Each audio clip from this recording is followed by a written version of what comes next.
থেকে অর্থাৎ আজ বিজেপি দলের পক্ষ থেকে প্রায় 16 কোটি টাকার ত্রাণ সামগ্রী নিয়ে একটি টিম রওনা দেবেন। কি বলবেন এই বন্যা দুর্গত এলাকার মানুষদের জন্য? অতি দুখদায়ক পৰিস্থিতি। আচলতে কেইবাখনো জিলাৰ লগতে বিশেষভাৱে শিৱসাগৰ জিলা অত্যন্ত ক্ষতিসাধন হৈছে। গতিকে কেইবাখনো গাঁও, চাহ বাগিচা সকলোতে ক্ষতি হৈছে।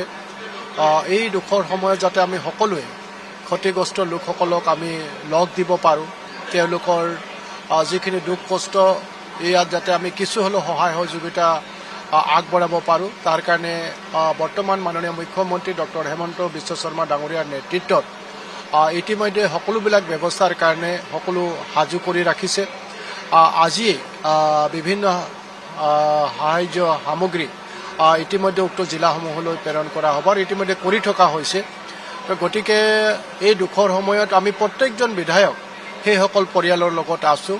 মই নিজেও ব্যক্তিগত হিচাপে উক্ত অঞ্চলত যাবৰ কাৰণে মই প্ৰয়াস কৰিছোঁ। আজি যিহেতু বিধানসভা শেষ হ'ল, মই অহাকালিয়ে যাবৰ কাৰণে মই চেষ্টা কৰি আছোঁ। আমি নিজৰ সমষ্টিলৈ গৈয়ে নিজৰ সমষ্টিৰ তৰফৰ পৰাও যিখিনি সামগ্ৰী পাৰোঁ এই সামগ্ৰীসমূহ লৈ পেলাই আমি যাবৰ কাৰণে চেষ্টা কৰিম। আৰু বিশেষভাৱে এই প্ৰক্ৰিয়া দীৰ্ঘদিনীয়া হ'ব, যিহেতু বহু মানুহৰ ঘৰ ক্ষতি হৈছে, বহু মানুহৰ বহু ধন সম্পত্তি নষ্ট হৈছে আৰু সকলোবিলাক দায়িত্ব বৰ্তমান মাননীয় মুখ্যমন্ত্ৰী ডাঙৰীয়াই পুংখানুপুংখানুভাৱে নিৰীক্ষণ কৰিছে আৰু সকলো ক্ষেত্ৰতে যাতে কোনো এটা পৰিয়ালেই বঞ্চিত হ'বলগীয়া নহয়, তাৰ কাৰণে আমাৰ চৰকাৰে সম্পূৰ্ণ ব্যৱস্থা গ্ৰহণ কৰিছে।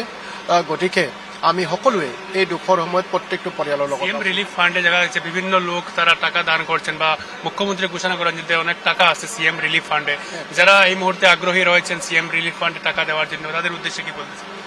নিশ্চিতভাৱে মই সকলোকে আহ্বান জনাম যে এই দুৰ্যোগৰ সময়ত যাতে আমি সকলোৱে এই দুৰ্যোগৰ কাৰণে মাননীয় মুখ্যমন্ত্ৰীৰ যি সাহায্য পুঁজি আছে তাত যাতে আমি সকলোৱে অনুদান আগবঢ়াব পাৰোঁ। ইতিমধ্যে আমি সমষ্টি ৱাইজতো মাননীয় মুখ্যমন্ত্ৰী ডাঙৰীয়াই নিৰ্দেশ দিছে যে যিসকলে পাৰে সমষ্টিৰ বিধায়কৰ হাততো এই পুঁজি তেওঁলোকে আগবঢ়াব পাৰে, যাতে আমি সকলো ফালৰ পৰা এই বানপীড়িত যে পরিস্থিতি আছে ইয়ার লগত যাতে আমি মোকাবিলা করতে পারি। ধন্যবাদ জানাচ্ছি। এবং দেখা যাচ্ছে যে বিধায়করাও সাহায্যের হাত বাড়িয়ে দিয়েছেন এবং সঞ্জয় কিষাণ ঠিক এভাবে জানিয়েছেন যে যদি কোনো বিজেপি কর্মী হোক বা বিধানসভা কেন্দ্রের কোনো লোক যদি সাহায্য করতে চান তাহলে এই বিধায়কদের সাথে যোগাযোগ করে তাদের কাছে সাহায্য পৌঁছে দেওয়ার জন্য তিনি আবেদন করেছেন।